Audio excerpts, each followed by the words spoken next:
अस्सलाम वालेकुम and welcome back once again. एक दफ़ा फिर आपको खुशामदीद कहेंगे अपनी स्पेशल ट्रांसमिशन पे। K21 न्यूज़ पे हमारी ये स्पेशल ट्रांसमिशन एशिया कप के हवाले से जारी है। और एशिया कप के मैचेस ज़्यादा एक्साइटिंग तो नहीं देखने में आए, तकरीबन वन साइडेड ही मैचेस हमें ज़्यादा नज़र आए।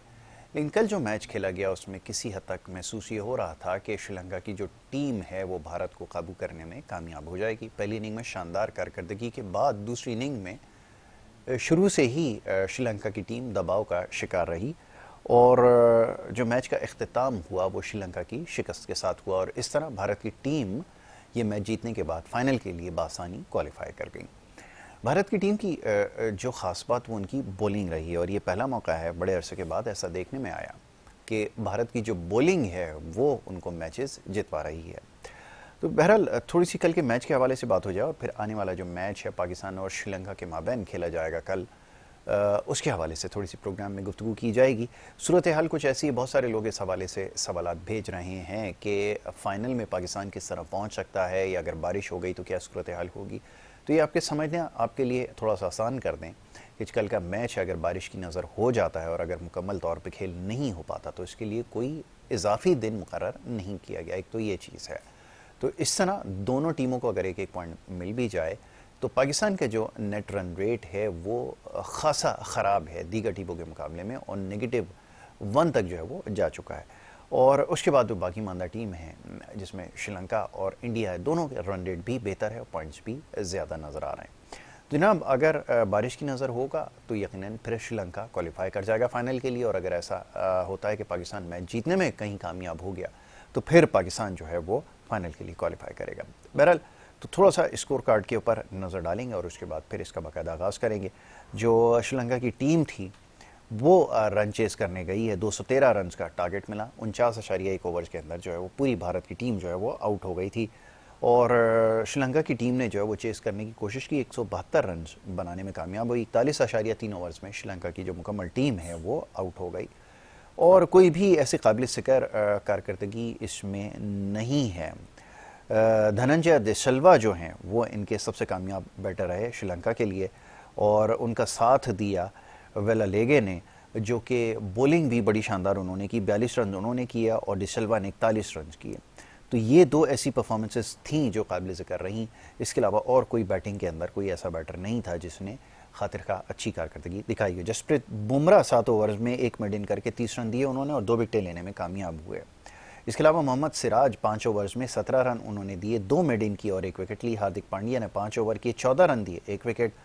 और इसके अलावा कुलदीप यादव ने 9.3 ओवर में 43 रन देके 4 खिलाड़ियों को आउट किया और रविंद्र जडेजा ने 10 ओवर किए, 33 रन दिए, 2 खिलाड़ियों को आउट किया। और इसके अलावा अक्षर पटेल को मौका दिया गया, 5 ओवर्स कराए, उन्होंने 29 रन दिए और कोई विकेट लेने में कामयाब नहीं हुए। तो ये कल इंडिया की बॉलिंग रही है, बहुत ही शानदार बॉलिंग उनकी रही है। इतने कम टोटल पे आउट हो जाने के बाद भी उन्होंने बड़ा शानदार कमबैक किया और एक बड़ी फतह जो है वो भारत के नाम रही। 41 रन से उन्होंने श्रीलंका को शिकस्त दी है। तो आने वाले मैच के हवाले से और इस मैच के ऊपर गुफ्तगू करेंगे। हमारे साथ एक्सपर्ट लाइन पर मौजूद होंगे और उनसे हम इस सारी सूरत हाल पर जो है वो बात करेंगे। मुनीर अल हक साहब हमारे साथ क्रिकेट मुबस्सिर हैं, तबसरा में करते हैं, बड़ा अच्छा तजिया निगार हैं, उनको मैं खुश आमदेद कहूँगा इस प्रोग्राम में। बहुत शुक्रिया मुनीर भाई प्रोग्राम में वक्त देने के लिए। बहुत शुक्रिया Yasir, thank you very much. Munir भाई ये फरमाइए, कल का मैच आपने देखा, यकीनन देखा होगा, भारत की टीम ने पहली इनिंग में इतने कम टोटल पे आउट हो जाने के बाद भी मैच को न सिर्फ बचाया बल्कि बड़ी शानदार फतह उनके नाम रही है। कल की कारकर्दगी के हवाले से टीम इंडिया की क्या कहेंगे? मैं चाहूँगा ज़रा यहाँ से गुफ्तगू का आगाज़ करें। देखिए, कल के मैच में जो ओपनिंग पार्टनरशिप थी ना इंडिया की, वो बहुत अच्छी थी। 80 रन बनाए थे उस ओपनिंग पार्टनरशिप में।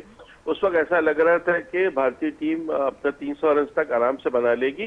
उसके बाद भी जब 154 पर 3 थे एक मौके पर, 28-29 ओवर हुए थे, उस वक्त भी 300 ऑन थे। लेकिन वहां से हमने फिर भारत का मिडिल और लोअर ऑर्डर का कोलैप्स देखा और 7 विकेटें सिर्फ 59 रन पर गिर गई। तो वो जो 7 विकेटें 59 रन 59 रन पर गई तो 213 पर पूरी भारतीय टीम आउट हो गई और उसका सेहरा गया नौजवान 20 साल नौजवान लेफ्ट आर्म ऑर्थोडॉक्स टुनित वेलालेगे के। उन्होंने अपने करियर की बेहतरीन बॉलिंग की, 5 खिलाड़ियों को आउट किया, सात चरित श्रीलंका जो बहुत अच्छे स्पिनर नहीं है, उन्होंने भी 4 विकेटें ले ली। 1 विकेट उनके जो सबसे अच्छे स्पिनर है महेश शर्मा उनको मिली। तो जिसे कहते हैं कि बाद में स्पिनर्स ने डोमिनेट किया श्रीलंका के, और भारत की पूरी टीम को 213 रन पर पवेलियन भेज दिया, और पूरे ओवर्स भी नहीं हुए, 5 गेंद पहले ही भारतीय टीम आउट हो गई। तो 10 की 10 विकेटें, आपको याद हो आपको कि पाकिस्तान से जब पहला मैच था तो तमाम 10 विकेटें मीडियम पेसर जिन्हें हमारे फास्ट बॉलर्स ने ली थी, और यहाँ तमाम की तमाम 10 विकेटें स्पिनर्स को मिली है श्रीलंका की जानिब से। तो 214 रन का जो टारगेट था वो बज़ाहिर ऐसा लगा कि जैसे श्रीलंका की टीम अचीव कर सकती है, उसका होम ग्राउंड है, उसकी अपनी कंडीशन है, क्राउड बहुत ज्यादा था, सब सपोर्ट कर रहा था श्रीलंका को, तो ऐसा लगा कि कहीं श्रीलंका की टीम ये मैच जीत सकती है। लेकिन इब्तदा में ही उन्होंने कमर तोड़ दी, खासतौर से जसप्रीत बुमराह ने 2 खिलाड़ियों को आउट कर दिया, 1 विकेट सिराज को मिल गई। 25 रन पर उनके तीनों टॉप ऑर्डर बैट्समैन पवेलियन लौट गए थे, जिसके बाद श्रीलंका के लिए मैच जीतना मुश्किल लग रहा था। फिर थोड़ी सी पार्टनरशिप हुई एक मौके पर जब 99 फॉर 6 थे, यानी जब छठे खिलाड़ी उनके कप्तान दसुन शनाका आउट हुए, तो उसके बाद फिर ये लगा कि अब 25-30 रन पर पूरी टीम बैटिंग सिमट जाएगी। लेकिन यहाँ क्रेडिट देना होगा वेलालागे को और धनंजय डिसिल्वा को। उन दोनों ने मिलकर एक ऐसी पार्टनरशिप बना दी जिससे ऐसा लगा एक मौके पर, बहुत देर तक ऐसा लगता रहा कि जैसे श्रीलंका की टीम राइट ट्रैक पर आ गई है और कोई अपसेट करने जा रही है। अपसेट से मुराद कि भारत को हराने जा रही है, क्योंकि अब भारतीय कप्तान भी परेशान नजर आ रहे थे, फील्डर भी परेशान नजर आ रहे थे, ये टूट नहीं रही थी उनकी पार्टनरशिप। लेकिन फिर जैसे हमने आपसे अक्सर कहा है कि इनके बड़े क्लेवर बॉलर है रविंद्र जडेजा, जो या तो विकेट ले लेते हैं, कोई ऐसे मौके पर रन आउट कर देते हैं, कोई अच्छा कैच ले लेते हैं, बैटिंग तो वो कर ही लेते हैं। तो उन्होंने ट्रैप किया धनंजय डिसिल्वा को और मिड ऑन पर उन्हें एक शॉट खेला और शॉट खेलने की कोशिश में वो कैच आउट हो गए। वहां से फिर दोबारा मैच भारत के हाथ में आ गया। एक चीज और अच्छी की रोहित शर्मा की कप्तानी बहुत अच्छी थी, बहुत एक्टिव नजर आए फील्ड में, नॉर्मली वो इतने एक्टिव नजर नहीं आते। और हुआ ये कि उन्होंने 9 ओवर जब कुलदीप यादव के करा दिए थे, 1 ओवर उन्होंने रोक लिया था। वो रोकने की वजह ये थी कि उनको पता था पार्टनरशिप ये टूटेगी तो जो नए आने वाले बैट्समैन हैं वो कुलदीप को नहीं खेल सकेंगे, और उनका फैसला बिल्कुल दुरुस्त था, क्योंकि बाद में जो आए उन्होंने कुलदीप ने 1 ओवर में ही उन दोनों को आउट कर दिया। तो इस तरह एक अच्छी फतह मिल गई भारत को, और इसका नतीजा ये निकला कि भारत की टीम क्वालिफाई कर गई टूर्नामेंट के फाइनल के लिए, और बांग्लादेश की टीम अब टूर्नामेंट से बाहर हो गई है। आगे चलकर फिर आपसे बात करेंगे पाकिस्तान श्रीलंका की किस तरह टीमें पहुंचेंगी, और फिर मजीद आपके सवाल के जवाब। ठीक है मुनीर भाई, ये फरमाइएगा, इसमें एक बड़ा वाज़ेह फर्क नजर आया जिसकी अभी आपने निशानदेही की, वो थी कप्तानी, बॉलर्स का सही इस्तेमाल। यकीनन टैलेंट आपके पास मौजूद है, एक तो कप्तान ने सही बॉलर्स का इस्तेमाल किया जिसकी वजह से कामयाबी मिली, और इतना छोटा टोटल भी उसका दिफा करने में कामयाब हुए। और दूसरी बात ये कि हम बहुत देर से इस चीज़ की निशानदेही कर रहे हैं कि स्पिनर्स का रोल बड़ा अहम होगा। गो कि पाकिस्तान के पास पेस अटैक जो है वो बड़ा शानदार रहा और बहुत ज़्यादा उसने शानदार कारकर्दगी दिखाई, लेकिन कहीं ना कहीं हमें स्पिनर्स की कमी महसूस हुई, और कल के मैच में हमें स्पिनर्स ज़्यादा डोमिनेट करते हुए नजर आए। फरमाइएगा कि क्या पाकिस्तान के पास, अब एक बहुत बड़ा सवाल है कि ऐसा कोई स्पिनर नहीं है, कोई विकेट टेकर नहीं है जो कप्तान के मयार पे पूरा उतरे, मैच की रिक्वायरमेंट के मुताबिक गेंद करे, प्लान के अकॉर्डिंगली काम करे, क्योंकि जिस नौयत की बॉलिंग इफ्तिखार, शादाब और सलमान कर रहे हैं ये बिल्कुल भी मेयारी बॉलर नहीं है। तो फिर जब आप इतने बड़े टूर्नामेंट में खेलेंगे और आगे कहीं वर्ल्ड कप में आपको अगर मौका मिल गया, अगर इसी कॉम्बिनेशन के साथ जाएंगे, फिर तो बज़ाहिर बहुत मुश्किल नज़र आता है पाकिस्तान के मैचेस जीतने में कामयाब हो, चाहे छोटी टीमें हो या बड़ी। क्या कहेंगे? देखिए, बात यह है कि पाकिस्तानी टीम जो वर्ल्ड नंबर 1 थी, और एशिया कप में जब हम पहुंचे थे तो हम बड़े कॉन्फिडेंट थे कि इस दफा एशिया कप जीतेंगे। भारत को भी हमने पहले मैच में 266 पर आउट कर लिया था, सब चीजें ठीक चल रही थी। पाकिस्तान की प्लेइंग 11 भी हमें नजर आ रही थी, ये खिलाड़ी प्लेइंग 11 का हिस्सा रहेंगे और इन पर ज्यादा फोकस रखा जाएगा जिन खिलाड़ियों को पहले मैचेस में खिलाया जा रहा था। लेकिन यहाँ पाकिस्तान के साथ सेटबैक हो गया। एक तो ये बुरी तरह हार गए भारत से, बैटिंग, बॉलिंग, फील्डिंग सब बुरी तरह से नाकाम हो गई। 228 रन की शिकस्त किसे कहते हैं, बड़ी बदतरीन शिकस्त हुई है। उसके बाद खिलाड़ियों की फिटनेस और खिलाड़ियों को आउट ऑफ फॉर्म जो है होना, वो पाकिस्तान के लिए एकदम से लम्हा फिक्रिया बन गया है। अब कल मुझे लग रहा है कि कल हारिस रऊफ भी टीम में नहीं होंगे, नसीम शाह भी टीम में नहीं होंगे, और साथ साथ सलमान अली आगा जिनके चेहरे पे चोट लगी है वो भी टीम में नहीं होंगे। तो ये 3 रिप्लेसमेंट तो कल होनी है। उसके अलावा जो आपके आउट ऑफ फॉर्म बैट्समैन है, चाहे वो शादाब खान हो बॉलर या चाहे वो बैट्समैन आपके फखर जमान हो, इनको मौका दोबारा दिया जाएगा, इनको और कॉन्फिडेंस दिया जाएगा इनको, या फिर अब्दुल्ला शफीक को फखर जमान की जगह या शादाब की जगह उस्मा मीर को मौका मिलता है, या फहीम अशरफ के साथ कंटिन्यू करते हैं, या जो रिप्लेसमेंट ने बुलाया जमान खान उनको टीम में शामिल करते हैं। तो कई मसाइल एक साथ नजर आ रहे हैं अब पाकिस्तानी टीम में, जो एशिया कप से 4 दिन पहले तक जब उन्होंने पहला मैच खेला था 10 सितंबर को इंडिया से, तो 2 सितंबर को इंडिया से, तो उस वक्त की सूरत नहीं थी, उस वक्त हम बहुत कॉन्फिडेंट टीम थी। अब ये है कि आपके जो मेन पेस अटैक था उसमें से 3 में से 2 बॉलर आपके इंजर्ड हैं, वो नहीं खेल सकेंगे।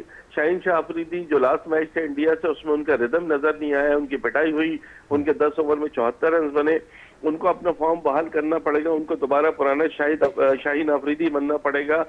अगर शादाब पे भरोसा करते हैं तो शादाब को अपना 100% देना होगा। फखर पिछले 9 इनिंग्स से 9 मैचों में वो कोई 50 नहीं बना सके, मुस्तकिल वो स्ट्रगल कर रहे हैं, उनको चांस दिया जाएगा या अब्दुल्ला शफीक पर भरोसा किया जाएगा। तो कप्तान बाबर आजम के लिए भी इस वक्त खासा मुश्किल हो रहा है कि किस तरह से करें।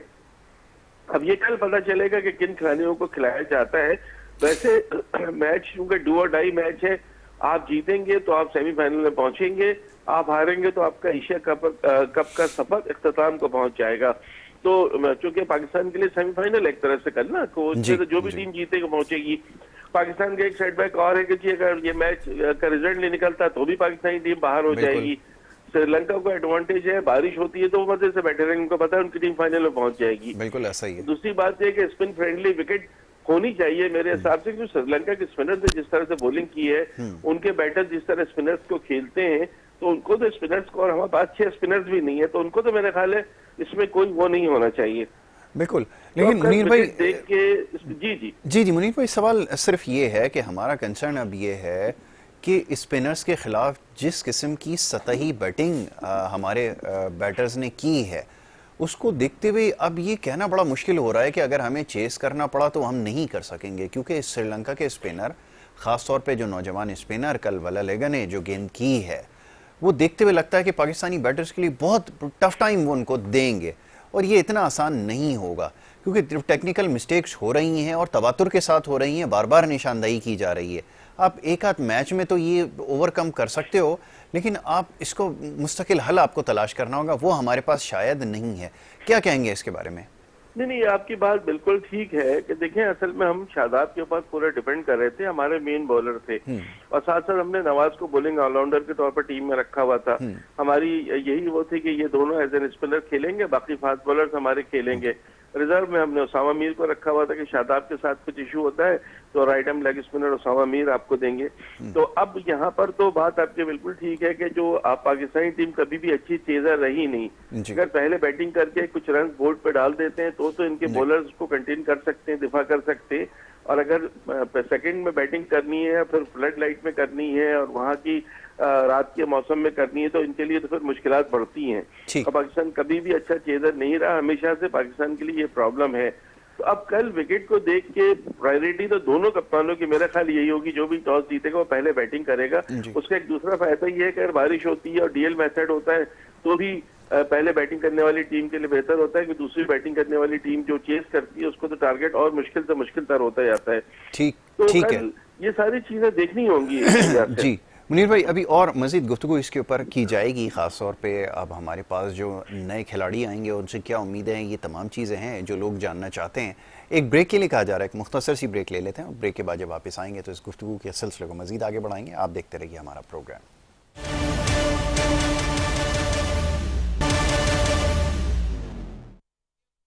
Welcome back. एक दफ़ा फिर आपको खुशामदीद कहेंगे। ब्रेक पे जाने से पहले गुफ्तगू जारी थी, बात हो रही थी एशिया कप के आने वाले मैच के हवाले से। जो टीम पाकिस्तान है बहुत ज़्यादा इस वक्त मसाइल से दो चार है, और जो इस टीम के जो आप समझ लें जो सबसे अहम और की प्लेयर्स थे वो शायद कल के मैच में शिरकत ना कर सकें, और आने वाले वक्त के लिए क्या टीम होगी इस पे तो अभी स्पेकुलेशन जारी है। नए खिलाड़ियों को शामिल किया जाएगा, और फिर ये कि जो पुराने खिलाड़ी जैसे फ़खर ज़मान और दीगर खिलाड़ी हैं जो परफॉर्म नहीं कर रहे हैं, उनकी रिप्लेसमेंट क्या होती है ये हमें कल पता चल जाएगा। तो इस पे मज़ीद गुफ्तगू करेंगे। मौजूद मेहमान स्टूडियोज़ में तशरीफ़ ला चुके हैं, हमारे साथ आमिर सरफराज साहब मौजूद हैं और क्रिकेट एनालिस्ट हैं, बड़ा अच्छा तबसरा और तज्जिया करते हैं, और उनसे ज़रा बात होगी ये आने वाले मैच के हवाले से। और साथ साथ मुनीर उल हक साहब भी हमारे साथ टेलीफोन लाइन पर मौजूद हैं, उनसे भी हमारी बात होती रहेगी। अमीर भाई, बहुत शुक्रिया प्रोग्राम में हमें वक्त देने के लिए। कल का जो मैच है वो पाकिस्तान के लिए तो बड़ा अहम है, सेमीफाइनल है, कल का मैच है, और श्रीलंका की टीम जिसकी कारकर्दगी गो के इतनी अच्छी नहीं रही, लेकिन बॉलर्स बड़े मुतासरकुन उन्होंने कारकर्दगी दिखाई, और इंडिया जैसी मजबूत जो बैटिंग लाइनअप है उसको 213 रन के ऊपर उन्होंने बुक किया। और अब ख्याल ये है कि अगर पाकिस्तान के सामने अगर वो आते हैं तो पाकिस्तान के लिए पहले ही बड़ी मुश्किलात हैं, क्योंकि टीम इंडिया के अगेंस्ट जो हमने बैटिंग परफॉर्मेंस देखी है इंतहाई मायूस कुन कारकर्दगी रही है। यकीनन मुकाबला आसान नहीं होगा। फरमाइए, आप क्या राय रखते हैं? अस्सलाम वालेकुम। यासिर भाई, बहुत शुक्रिया आपका एक दफ़ा फिर अपने प्रोग्राम में मदऊ करने के लिए। जहाँ तक कल के मैच का ताल्लुक़ है उसके अंदर मैं तो यही कहूँगा, जिस तरह आपने कहा कि it's a kind of semifinal, और अगर पाकिस्तान ये जीतने जाता है तो ही आगे क्वालिफाई कर सकेगा, जबकि अभी ऑफ द ईयर जो हमारी गुफ्तगू हो रही थी और आपने बताया कि 93% जो है वो चांसेस ऑफ रेन है। तो अगर ये इस तरह की सूरत हाल हुई तो मुझे लगता है कि अगर मैच ड्रॉ हुआ, टाई हुआ, पॉइंट जो है वो बराबर स्प्लिट हो गए, तो फिर चूंकि नेट रन रेट श्रीलंका का बेहतर है तो उस सूरत में फिर पाकिस्तान को वापस आना पड़ेगा और श्रीलंका और इंडिया का फाइनल होगा। बिल्कुल ठीक है। तो इसके इम्कानात आपको ज़्यादा नज़र आते हैं, और बारिश की वजह से ये कहना बड़ा मुश्किल है कि मैच मुकम्मल हो सकेगा या नहीं हो सकेगा। आप देखें ना, 50-40% होते हैं, 60% होते हैं ना, तो कुछ भी हो सकता था, लेकिन जब 93 की बात हो रही है तो एटलीस्ट उसमें ये होगा कि कोई ना कोई एक स्पेल ज़रूर आएगा कि जिसके अंदर चाहे वो पासिंग शावर हो या कुछ भी हो सकता है मैच इंटरप्ट हो। अब वो कितना होता है वो मतलब गॉड नोज। बिल्कुल सही है कि इसका तो हमें कल ही अंदाज़ा होगा। अच्छा, मुनीर उल हक साहब भी लाइन पर मौजूद हैं। मुनीर भाई, ये फरमाइएगा कि बारिश के जो इम्कानात हैं, अभी हम देख रहे थे वेदर अपडेट, तो 93% जो है वो चांसेस हैं बारिश के, और अगर बारिश से मुतासिर होगा तो एक और दिन जैसे हमने देखा भारत और पाकिस्तान के मैच के लिए रखा गया था, वो इस दफ़ा सहूलत नहीं है, सहूलत या उसको क्या नाम दिया जाए, लेकिन वो अब नहीं है। तो फिर ऐसी सूरत में आपको क्या लगता है, क्या ये फाइनल हो पाएगा? अब ये $1 मिलियन क्वेश्चन बन चुका है। एक ब्रेकिंग न्यूज चल रही है, आई डोंट नो मुनीर भाई ने देखी नहीं देखी, कि शाहनवाज धानी को जो ना फर्स्ट अवेलेबल फ्लाइट से बुला लिया गया है। जी जी, वो तो आ गए। जी जी, मुनीर भाई फरमाइए। जी, सबसे पहले आमिर सरफराज साहब के को मेरा बहुत बहुत सलाम उनको कहिएगा जी। और दूसरा ये है कि बिल्कुल अभी धानी पहुंचे, लेकिन कल मैच है सुबह, और आपने जैसा बताया कि बारिश का बहुत ज्यादा चांस है, इम्कानात है। तो अगर बारिश इतनी होगी कि मैच नहीं होगा तो पाकिस्तान तो फिर tata bye bye for the Asia cup, फिर तो वो कोई पहुंचे नहीं पहुंचे उससे कोई फर्क नहीं पड़ता। लेकिन वी अज्यूम के मैच होगा, अगर हम अपनी तरफ से सोचते हैं कि मैच होगा, क्योंकि बारिश होगी, मैच बिल्कुल नहीं होगा तो फिर तो हम रस्ते सफर बांध ले, उसे कहते हैं ना कि वापसी का सफर कर ले। लेकिन अगर हम अज्यूम करते हैं कि बारिश की तरफ रख देते हैं कि जी बारिश नहीं होगी और हम जो है मैच खेलेंगे, तो वहां पर फिर पाकिस्तान को वर्ल्ड नंबर 1 की तरीके से खेलना होगा जी। सारी चीजों को एक डरावना ख्वाब समझ के इंडिया से जो हमारे 228 रन से, या कल श्रीलंका ने जिस तरह फाइट दे दी इंडिया को एक मौके पर, वो सब चीजों को हटा के हमें अपने एक्चुअल गेम में खेलना है जो आपके पास अवेलेबल है प्लेयर्स। बिल्कुल ठीक है। आप मुझे लग नहीं रहा यासिर के को बहुत ज्यादा तब्दीलियां होंगी, जो इंजर्ड प्लेयर हैं उनकी जगह तो आ जाएंगे। जैसा मैंने आपको बताया कि 3 प्लेयर पाकिस्तान के कल नहीं खेल रहे हैं, जो 99% चांस यही है कि ना हारिस रऊफ होंगे, ना नसीम शाह होंगे, और ना सलमान अली आगा होंगे। मोस्ट प्रॉब्ली सलमान अली आगा नहीं है तो सऊद शकील उनका बेस्ट रिप्लेसमेंट है। अगर वसीम जूनियर आ जाएंगे एक बॉलर की जगह, और जैसे मैं आपके प्रोग्राम में देख रहा हूँ कि उन्होंने ज्वाइन कर लिया है कैंप को जमान खान ने, तो उनको भी टीम में लिया जा सकता है जी। आप शफाई मशरफ खेलते हैं या नवाज खेलते हैं, वो विकेट देख के आपको करना पड़ेगा फैसला, या नवाज की जगह आप 2 राइट आर्म लेग स्पिन के साथ चले जाते हैं, शादाब प्लस वो बहुत ज्यादा चांसेस नहीं है। हाँ, रिप्लेसमेंट जरूर होगा, जाहिर है 3 खिलाड़ी अगर नहीं खेल रहे तो उनका रिप्लेसमेंट तो चाहिए होगा। बहुत ज्यादा तब्दीली मुझे लग नहीं रही कि इस वक्त बहुत ज्यादा तब्दीली करेंगे, उन्हीं खिलाड़ियों को एतमाद देंगे। कि जिनके साथ वो जो अवेलेबल है और जिनके साथ वो खेले हैं। बिल्कुल ठीक है। आमिर भाई ये फरमाइएगा, ये जो कप्तान साहब आपके और जो मैनेजमेंट है, ये विकेट सही रीड कर लेते हैं? क्योंकि ऐसा अभी तक महसूस नहीं हुआ किसी भी स्टेज पे।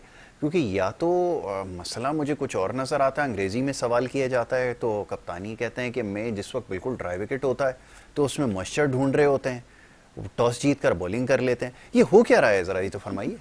देखिए, इसमें कोई शक नहीं कि मेरा जो एक मुशाहिदा रहा है उसके अंदर मैंने ये देखा है कि अक्सर लोग विकेट को मिसरीड कर जाते हैं और उनका फैसला जो होता है वो ठीक नहीं होता, बाज़ दफ़ा जो है वो ठीक भी होता है। तो ये तो एक टेक्निकल इशू है, मतलब हो जाता है। लेकिन अगर आप एक चीज़ को मद्देनज़र रखें कि जी किस तरह से जो है वो वहाँ के हालात चल रहे हैं, बारिश के मामलात है, जो भी प्रेडिक्शंस हैं, तो उसके बाद उनका फैसला कोई इस तरह से गलत हो जाना, उसमें उनकी अपने मुशाहिदे की, अपनी उनकी एक्सपोजर की शायद मैं कहूँगा कि कुछ थोड़ी सी कमी वाली बात है। लेकिन इसमें आई डोंट नो, मैं मतलब कोई हार्श फीलिंग इन लोगों के लिए नहीं रखता हूँ, क्योंकि ये हो जाता है, धोखा हो जाता है। बिल्कुल ठीक है, ये हो जाता है। लेकिन हम ये जितने भी क्रिटिक्स हैं या एनालिस्ट हैं वो तो इस चीज़ की निशानदेही कर रहे हैं। बहुत सारे लोगों ने कहा, बल्कि इनफैक्ट ये हमारे साथ जो हमारी टीम में जो और दीगर लोग हैं जो सपोर्टिंग टीम का हिस्सा हैं, वो भी ये कह रहे थे कि ये टॉस जीतकर जो बॉलिंग करने का फैसला है, ये कैसा फैसला था? मे भी उनके जहन में ये बात हो कि चूंकि ओवर कास्ट कंडीशंस हैं और उसके अंदर एक चीज़ ये भी है कि विकेट के अंदर थोड़ा सा वो वेटनेस हो, थोड़ा सा मॉइस्चर हो, जो कि बॉलर्स को हेल्प करे और वो टीम को जो है वो कम रन्स के ऊपर आउट करके और फिर अपने एक थोड़ा सा मतलब उनको लेके चलें। वो शायद अपनी प्लानिंग उस हिसाब से वो करके चल रहे थे, एग्जीक्यूट नहीं कर सके जो उन्होंने प्लान किया था एक्चुअली। बिल्कुल ये हो जो कंडीशन वो समझ रहे थे उसके हिसाब से रिवर्स हो गई वो, और वो मिस रीडिंग की बजाय। और उसमें मैं उनका मोरद इल्जाम नहीं ठहराऊंगा। ठीक है, ये और बात है कि मैं उनका बहुत बड़ा फैन नहीं हूँ, फैन नहीं है एज कैप्टन और जो भी आप कह रहे हैं। अभी ये समझते हैं मैं इसका बड़े मोहताज अंदाज में आपने जो है वो तनकीद की है, और ये होना चाहिए, अच्छी बात है। हम लोग बहुत ज़्यादा खुलकर तनकीद करते हैं, लेकिन मोहतात रवैया रखना चाहिए। ये बात बिल्कुल दुरुस्त है कि कभी कभार इंसान से गलती हो सकती है, या शायद दबाव की वजह से, लेकिन फिर भी इसलिए पॉइंट आउट की जा रही है कि माजी में भी ये कुछ होता रहा है। कप्तानी की जैसे बात हो रही है, रोहित शर्मा की कल जो कप्तानी थी वो काबिल दीद थी। वो स्लिप में खड़े हुए बहुत एक्टिव भी नज़र आ रहे थे, अपील भी बड़ी जान से कर रहे थे। फिर उन्होंने जिस तरह बॉलर्स का इस्तेमाल किया, अभी बड़ी कमाल बात है, अभी कुछ देर पहले भी ये मौजूद ज़ेर बहस था कि बॉलर्स तो आपके पास भी थे, लेकिन आप जैसे इस्तेमाल कर रहे थे वो बात समझ में नहीं आ रही थी, उसको बार बार क्रिटिसाइज किया जा रहा था। मैं बिल्कुल आपकी बात से एग्री करूंगा कि कप्तान का बहुत बड़ा रोल होता है, पूरी टीम को वो उठा के चलता है, और जिस प्लेयर के साथ जो है वो अपनी यानी परफॉर्मेंस उसको निकलवानी होती है, वो उसका एक कप्तान का ही काम होता है कि अपने एक ऑर्डिनरी प्लेयर को के जरिए भी जो है ना अगर परफॉर्मेंस निकालनी है तो वो निकलवाए। यहाँ सिलसिला जो थोड़ा सा मैंने आपसे कहा ना, क्योंकि मैं बहुत बड़ा फैन नहीं हूँ, मैं इस फैसले पे तनकीद नहीं करूंगा, टू बी वेरी ऑनेस्ट, कि आपने टॉस जीत के बैटिंग की। हालांकि एज ए लेमैन या एज ए ऑर्डिनरी सा जो एनालिस्ट है उसके तौर पे, तो अगर आप ये देख रहे हैं कि इस वक्त कंडीशन ऐसी है कि विकेट को में बारिश के इम्कान आते हैं, सब कुछ चल रहा है, तो शायद बैटिंग पहले करना इतना मुनासिब नहीं होता। या तो ये होगा कि जिस ड्यूरेशन में उनको अंदाजा था कि जी इस स्पेल चलेंगे और उसके बाद जब हम आएंगे और बॉलिंग करेंगे तो फिर शायद रिजल्ट डिफरेंट हो, तो वो मिस कैलकुलेशन वाला फैक्टर है जो बाबर। लेकिन यहाँ मैं उनको एक मार्जिन दे रहा हूँ, बेनिफिट ऑफ डाउट दे रहा हूँ कि चले जी गलती हो जाती है। लेकिन जो मैंने आपसे कहा ना कि मैं फैन नहीं हूँ, वो उनकी जो कायदाना सलाहियतें हैं लोगों को इस्तेमाल करना, जिस तरह की आपने भी निशानदेही की, एक तरफ रोहित शर्मा की क़यादत देखें और एक तरफ इनकी क़यादत देखें, तो उसमें माजी के अंदर बहुत सारी चीजें ऐसी थी कि इनके फैसले गलत थे, लेकिन वो दब गए जीत की वजह से। जीत की वजह से छक्के मार दिए या कभी किसी ने मार दिए, तो ये चीजें जो है ना ये आपकी गलतियों को, खामियों को छुपा देती हैं। हालांकि होना ये चाहिए कि जीतने के बाद भी अपनी खामियों पे नजर रखें, और नजर रखने के बाद उनसे सीख कर वो रिपीट ना हो, रीअकरेंस ना हो उन गलतियों का। सही है, बिल्कुल ऐसा ही है। तो बिल्कुल आपने ठीक कहा कि ऐसा होना चाहिए कि आप अपनी गलतियों से सीखें, लेकिन ये गलती बार बार हो रही है, और इससे पहले भी इसकी निशानदेही की गई थी कि अगर आपने इसको दुरुस्त ना किया तो फिर बड़े मैचों में आपको मुश्किलात होंगी। और यही कुछ हो रहा था कि जब आपके बॉलर्स के ऊपर बहुत ज़्यादा तारीफ हो रही थी, तो हम ये सवाल उस वक्त भी उठा रहे थे कि अगर खुदा ना करे इनमें से, क्योंकि फास्ट बॉलर इतनी ज़्यादा आपने उनको क्रिकेट खिलाई है। अब ज़रा इस मौजू पे भी बात कर लेते हैं। आमिर भाई आपसे भी करूँगा, ज़रा मुनीर भाई से भी इसके ऊपर राय ले लेता हूँ। मुनीर भाई, ये अंदेशा तो था कि जितनी क्रिकेट वो खेल रहे थे आपके बॉलर्स, तो कहीं ना कहीं कोई ना कोई इंजरी तो उनको होनी थी। तो फिर अगर इतने इंपॉर्टेंट मैच में और वर्ल्ड कप के बिल्कुल एन आप जो है वो करीब आकर अगर अपने कोई बॉलर अगर आपके इंजर्ड हो जाएंगे तो फिर आप कैसे वो कॉम्बिनेशन अप्लाई करेंगे, मतलब फिर आप कैसे जीत पाएंगे, ये तो जरा बताइए। देखिए यासिर, हम एक बहुत बड़ा झटका खा चुके हैं पिछले साल T20 वर्ल्ड कप के फाइनल में, जब शाहिन शाह अफरीदी जो है अपने मेन ओवर में जब उनकी जरूरत थी, ऐसा लग रहा था कि वहां से पाकिस्तान कमबैक कर सकता है, और वो अपना ओवर अधूरा छोड़ के चले गए थे। उसके बाद कई महीने तक उन्होंने नहीं की थी बॉलिंग और रिहैब उनका होता रहा था। अभी द 100 भी खेला है इन्होंने, लीग भी खेल रहे हैं, मुस्तकिल बहुत बातें उनको की जा रही हैं कि भाई ऐसा नहीं है, बहुत ज्यादा क्रिकेट हो रही है, दुनिया भर में लीग्स तो हो ही रही हैं, फिर द 100 भी शुरू हो गई है, और भी टूर्नामेंट है कि जिसमें शिरकत करेंगे, और खास तौर से फास्ट बॉलर्स आपके, स्पेशली शाहिन शाह अफरीदी जैसा, कि अगर वो जिसपे मेन है। अभी आप लोग बात कर रहे थे दो चीजों की, एक कैप्टन की और एक टॉस जीतकर पहले बैटिंग करने की। देखिए कैप्टन में तो अभी हमारे पास रिसोर्स कैप्टन में इस वक्त बाबर के अलावा शायद कोई और है नहीं कि हम कह सकेंगे जी बाबर को हम एज ए बैट्समैन खिलाते हैं और इनको कप्तानी दे देते हैं, अभी फौरी तौर से नहीं है। दूसरा जो टॉस जीतकर बैटिंग करने, टॉस जीतकर पहले बॉलिंग करने की जो बात की थी ना बाबर ने, उसकी शायद वजह पिछला मैच का वो जो हम लेके चले थे ना कि हमारे फास्ट बॉलर ने उनका टॉप ऑर्डर उड़ा दिया था, और वो उनके जहन में शायद वही चीज थी कि एक बार फिर हमारे फास्ट बॉलर्स जो हैं वो उनको जल्दी आउट करेंगे और फिर हम उस टारगेट अचीव कर लेंगे, जो बैक फायर कर गया। बिल्कुल खुद बाबर ने भी शायद तस्लीम कर लिया है कि वो गलती थी, उनको बैटिंग करनी चाहिए थी। और खास तौर से कि जब आपको पता हो कि बारिश का चांस है तो फिर तो पहले बैटिंग करना बनता है, जो टीम सेकंड बैटिंग करेगी उसके लिए परेशानी हो जाएगी। तो ये जो आपने बात की खेलने वाली, इस पर पाकिस्तान क्रिकेट बोर्ड को बारहा कहा गया है। आपको याद होगा कि 2 साल पहले तक, 3 साल पहले तक शाहिन शाह अफरीदी तीनों फॉर्मेट खेलते थे, बहुत कहा गया उनसे कि उनको रेस्ट करवाया जाए, तो किसी ने कहा नहीं जी उनकी तो फिगर ऐसी है कि वो नहीं खेलेंगे तो ये होगा, उनको खेलते रहना चाहिए, मुख्तलिफ किस्म की बातें। उसका खमियाजा हमने T20 वर्ल्ड कप के फाइनल में भुगता है। इससे ज्यादा शर्मसारी का कोई मकाम नहीं होता जब आपकी टीम इतने बड़े टूर्नामेंट के फाइनल में आपका मेन बॉलर इंजर्ड हो जाता है, जस्ट बिकॉज ऑफ कि उसको प्रॉपर यूज नहीं किया गया, मैनेजमेंट उसकी नहीं की गई। तो इन चीजों को तो आपको देखना पड़ेगा। अब यहाँ सवाल ये है कि अब इतना वक्त नहीं है, अब चंद दिन रह गए वर्ल्ड कप शुरू होने में, जो भी रिहैब होना है, चाहे वो हारिस रऊफ का हो। देखिए हारिस रऊफ की इंजरी अल्लाह करे वो सही हो जाए एशिया कप के बाद, लेकिन मुझे लग रहा है कि वो थोड़ा सा ज्यादा टाइम भी ना ले ले कहीं, ऐसा ना हो कि वर्ल्ड कप शुरू हो जाए और उनको मुकम्मल रिहैब नहीं हो सके या मुकम्मल फिट नहीं हो सके, तो ये जरूर देखना होगा। साथ साथ इनकी दोनों के फिंगर का प्रॉब्लम है, जो उंगली जख्मी है वो कितनी नेचर उसकी कैसी है, ये सारी चीजें देखनी होंगी, इसलिए कि आपका मेन वेपन जो है वो यही तीनों फास्ट बॉलर है जो दुनिया भर में तारीफें हो रही थी। अब उसमें से एक बॉलर रह गया और उसकी भी पिटाई हो गई थी पिछले मैच में ठीक ठाक, और इधर में बॉलिंग नहीं कर पा रहे थे, तो ये बड़ा सोच समझना होगा। और पाकिस्तान क्रिकेट बोर्ड को, पाकिस्तान की सिलेक्शन कमेटी को, पाकिस्तान के सब खिलाड़ियों को इंक्लूडिंग कैप्टन बहुत सीरियस होकर इसको सोचना होगा कि इसको किस तरह ठीक करें, क्योंकि वर्ल्ड कप अब सर पे आ पहुंचा है। बिल्कुल ठीक है, अब शायद हमारे पास इतना टाइम नहीं है और हमारे पास कोई बैकअप प्लान नहीं था, और इसी चीज़ को हम क्रिटिसाइज़ कर रहे थे कि अगर बॉलर्स को, ख़ासतौर पे फास्ट बॉलर्स को इतना ज़्यादा यूज़ किया जाएगा तो फिर इवेंचुअली यही होगा। इससे पहले भी हम ये देख चुके हैं, और हमें ये भी याद है कि हमारी एक रिवायत रही है इंजर्ड खिलाड़ियों को कैरी करने की। इससे पहले भी जो वर्ल्ड कप था T20 फॉर्मेट का, उसके अंदर भी इंजर्ड खिलाड़ियों को हमने कैरी किया था और उसका फिर हमें खमियाजा भुगतना पड़ा था। आमिर भाई फरमाइएगा। देखिए सबसे बड़ा मसला जो है ना वो है जो बदकिस्मती से नेपोटिज्म हम ऑब्जर्व करते हैं, और जो कोई रोटी गैंग के साथ नाम से मशहूर है तो कोई कुछ है। देखिए लोड मैनेजमेंट जो है ना वो बहुत इंपॉर्टेंट है, खास तौर पे जो फास्ट बॉलर्स हैं। और आजकल जो हमारे फास्ट बॉलर हैं, मैं तो कहूँगा कि उनकी फिजिक जो है ना ज़रा शायद उन जैसी नहीं है, वो देसी घी खा के शायद उनका ब्रॉटअप नहीं हुआ है जी। और फिर जो एक्टिविटीज़ हैं, आई मीन आपको सिर्फ तस्वीरों में तो ये नज़र आ रहा है कि ऑफिशियल्स कैसीनो में घूम रहे हैं और दूसरे मामलात हो रहे हैं, तो ये सिर्फ बात शायद ऑफिशियल्स तक महदूद ना हो। और जो इत्तलात हैं मैं इसको कह देता हूँ जी कि जी गैर मुसद्दिक़ा, लेकिन बहुत सारी ऐसी एक्टिविटीज़ हैं जिनके ऊपर नज़र रखने की ज़रूरत है, और हमें अपने जो प्लेयर्स हैं उनको पाबंद करना चाहिए कि वो जो क्रिकेट से हटकर एक्टिविटीज़ हैं उसमें ज़रा कम इन्वॉल्व हों। अच्छा, एक चीज़ का इजाफा कर लूँ आमिर भाई, फिर अपनी बात मुकम्मल कर लीजिएगा।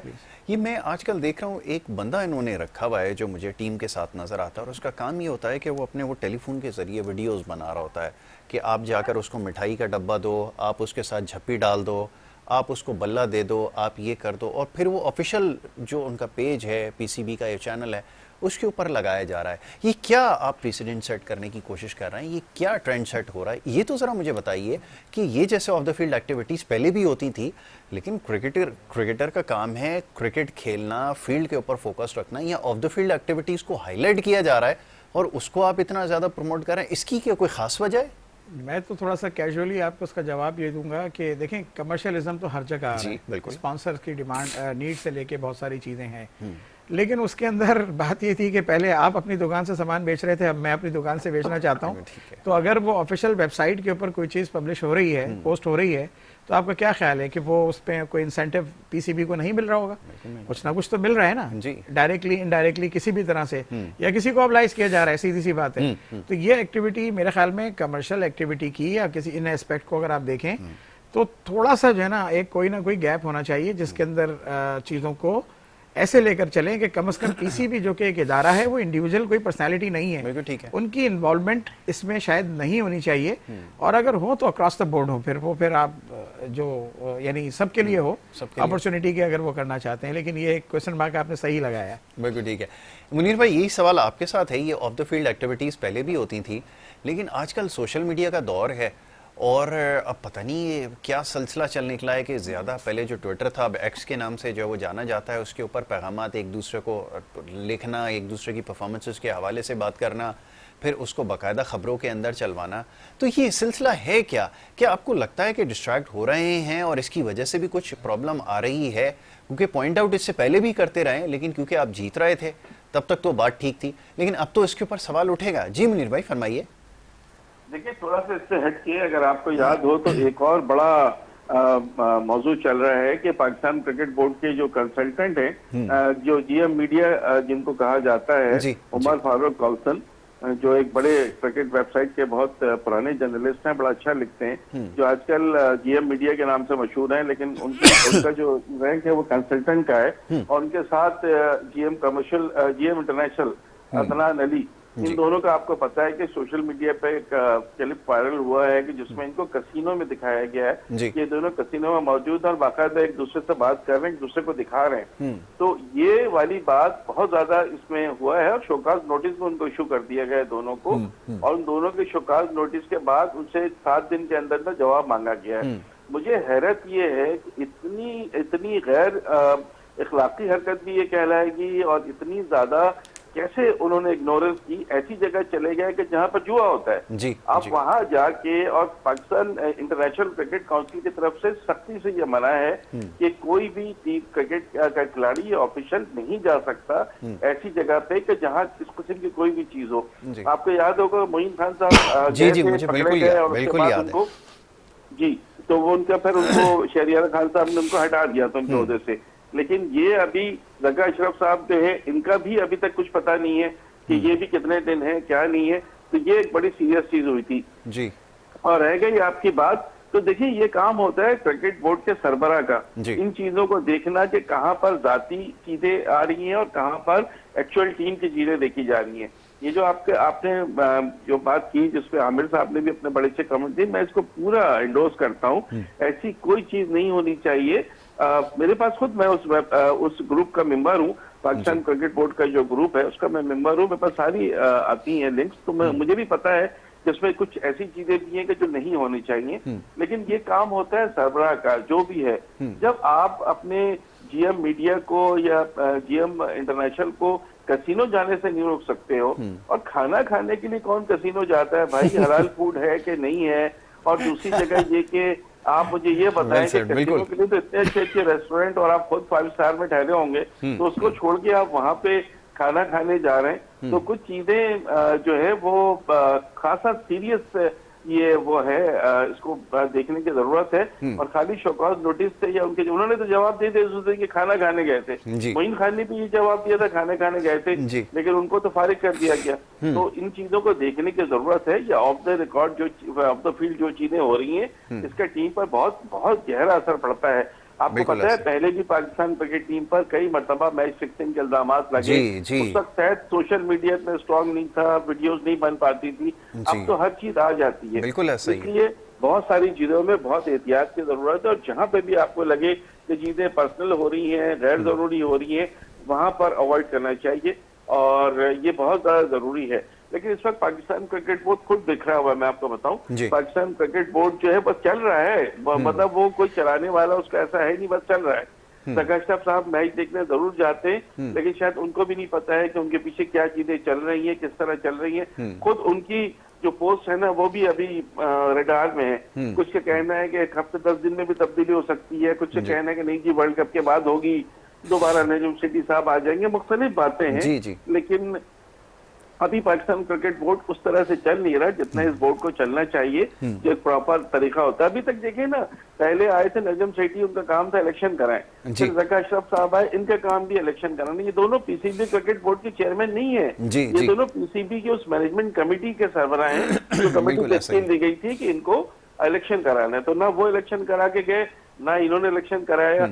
अब इनके भी टेन्योर थोड़े दिनों में खत्म हो जाएगा, फिर एक्सटेंशन होती है, क्या होती है, तो ये मामला तो जरा प्लीज देखने की जरूरत है। बिल्कुल ठीक है, सीरियसली देखने की ज़रूरत है। आमिर भाई, लास्टली अब ये जो कॉर्पोरेट कल्चर नसीम अशरफ साहब ये लेकर आए थे, और उसके बाद फिर ये डायरेक्टर आपको मीडिया मैनेजमेंट और पता नहीं कौन कौन से जीएम्स और न जाने क्या क्या आपने बड़ी बड़ी मोटी मोटी सैलरियों के ऊपर लोगों को रखे, और फिर वो रखने के बाद आपको पता है एक बाबू कल्चर आ गया पीसीबी के अंदर, और उसके बाद फिर हम देखते रहे कि परफॉर्मेंस तो डिटोरिएट होती रही है, टैलेंट हंट पे काम आपने किया नहीं।